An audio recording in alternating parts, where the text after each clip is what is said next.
Poďte spoznávať nitriansky kraj, ktorý je krajom histórie, slnka, vody a vína.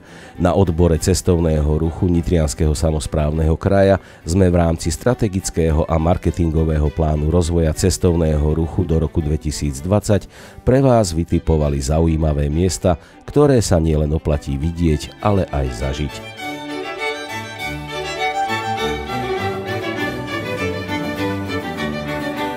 Obec Brhlovce leží asi 15 kilometrov od Levíc. Jej okolie výrazne ovplyvnila aktívna sopečná činnosť v období treťohôr. Chrliaca sopka tu zanechala dobre spracovateľný usadený popol a prach tufit a tuf. Pre Brhlovčanov sa naskytla jedinečná možnosť využiť tento materiál.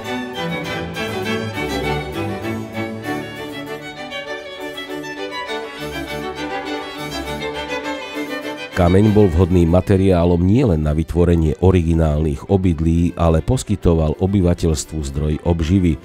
Ľudia v Brhlovciach sa kvôli dobre spracovateľnému materiálu, ktorý im podarovala sopka v období treťohôr, stali kamenármi.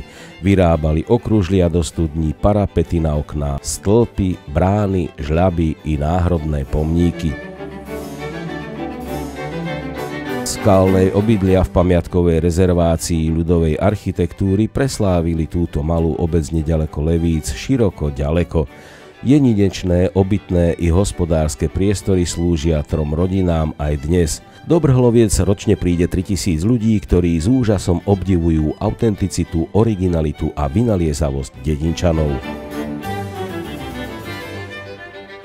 V skalnej usadlosti nájdete letnú kuchyňu, ktorá sa zachovala presne tak, ako ju zanechala gazdiná. Výšivky na stenách, hrnčeky na stole a drevená lavica so stolom. Súčasťou dvora je aj domček z 19. storočia, ktorý získal medzinárodné ocenenie za záchranu a obnovu architektonickej pamiatky Europa Nostra.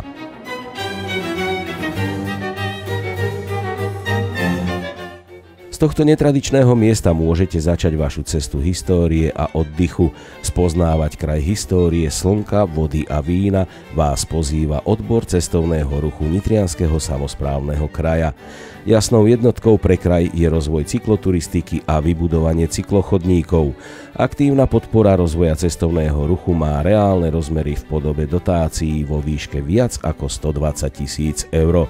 V nasledujúcom období pribudnú na hlavných cestných ťahoch hnedé informačné tabule smerujúce k miestam, ktoré sa oplatí navštíviť.